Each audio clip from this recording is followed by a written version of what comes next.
নমস্কার, আমি পল্লবী ব্রজবাসী, দিনহাটা কলেজের ভূগোল বিভাগের দ্বিতীয় বর্ষের ছাত্রী।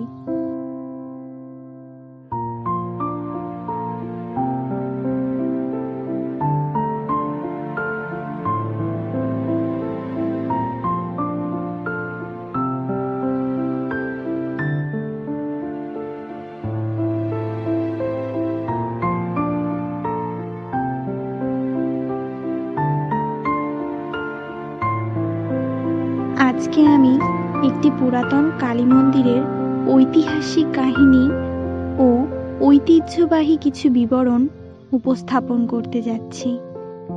এই কালী মন্দির দিনহাটার ২ নং ব্লকের চৌধুরীহাট অঞ্চলের অন্তর্গত এবং নাগরের বাড়ি গ্রামে অবস্থিত। মন্দিরটি ভদ্রকালীর পাট নামে পরিচিত।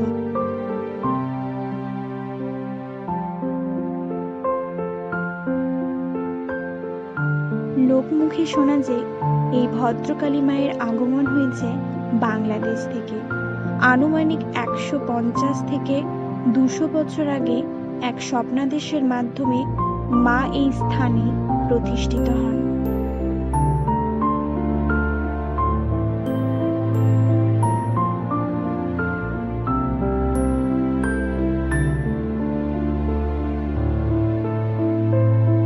বর্তমানে মন্দিরটিতে শুধু ভদ্রকালী মায়ের পুজো হয় তা নয়, এর পাশাপাশি দুর্গাপুজো, শ্যামা পুজো, নিশাকালী পুজোও হয়ে থাকে এবং আমাদের বাঙালিদের যে সমস্ত পুজো বছরে হয়ে থাকে সেই সমস্ত পুজোই উদযাপিত হয় আমাদের এই মন্দির প্রাঙ্গণে। এছাড়াও প্রত্যেক বৃহস্পতিবার কিংবা রবিবার সন্ধ্যায় নাম কীর্তন হয়। গ্রামের প্রত্যেকটি মানুষ এতে সামিল হয়। প্রথম দিকে মা খড়ের ঘরে পুজো পেতেন। পরে ২৩শে কার্তিক বাংলার ১৩৯২ সালে ইট কাঠের এই মন্দির স্থাপিত হয়। আশীর্বাদ ও মঙ্গলের জন্য ভদ্রকালীর মায়ের পুজো করা হয়। পরবর্তীতে মা ভদ্রকালীর নামানুসারে আমাদের এই স্থানটির নাম হয়েছে ভদ্রকালীর পাট। শোনা যায় যে মায়ের প্রতিষ্ঠিত হওয়ার কয়েক বছর পর নাকি এক ব্যক্তি রাতে ডাকাত দলের দ্বারা তাড়িত হয়ে মায়ের মন্দিরে এসে অজ্ঞান হয়ে পড়ে এবং ডাকাত দলের হাত থেকে মায়ের কৃপায় রক্ষা পায়। এই ঘটনার পরবর্তীকাল থেকেই আমাদের গ্রামের লোকসমাজ বিশ্বাস করতে শুরু করে যে মা অনেক জাগ্রত এবং ঠিক সেই সময় থেকে অনেক নিষ্ঠা ও নিয়ম শৃঙ্খলা মেনে মা এখানে প্রতি বছর পূজিত হন। মন্দিরের পাশ দিয়ে একটি নদী প্রবাহিত হয়েছে যা ধরলা নদী নামে পরিচিত। এই গ্রামের পাশ দিয়ে এই নদীটি যে বয়ে গেছে তা এখন মরা নদীতে পরিণত হয়েছে। শুধু বর্ষাকালেই নদীতে জল থাকে। আগে এই নদীতে নাকি নৌকা চলাচল করত, কিন্তু এখন নদীতে জল না থাকার কারণে জমি চাষাবাদের জমিতে পরিণত হয়েছে। বর্ষাকালে নদীটি জলে ভরপুর হয়ে ওঠে এবং এই জলে ভরপুর হয়ে যাওয়ার কারণে নদীতে অনেক মাছ হয় এবং অনেকেই এই মাছ ধরে এই কালভার্টটির উপর থেকে।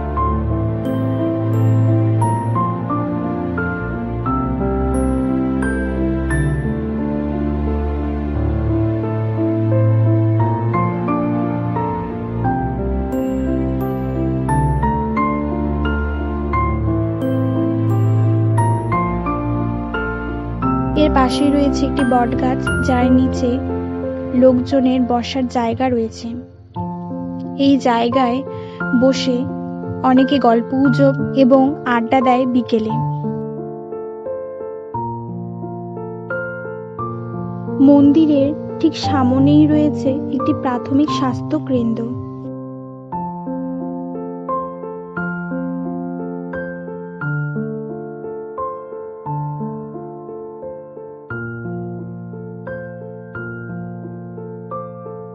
এবং রয়েছে কিছু জমি, যেখানে রয়েছে কয়েক বিঘা জমিতে কুলের বাগান। এটি নদীর পার্শ্ববর্তী অঞ্চলে হয়ে থাকার কারণে এই কুলগুলির ফলনও অনেক ভালো হয়।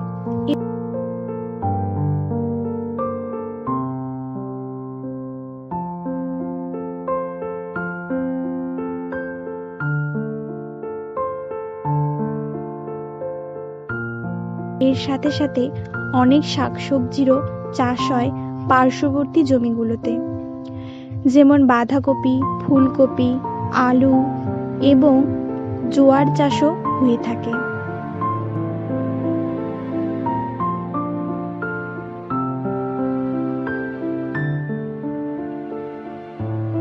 এইভাবেই যেন সব মিলিয়ে এক সুন্দর মনোরম পরিবেশ সৃষ্টি হয়েছে।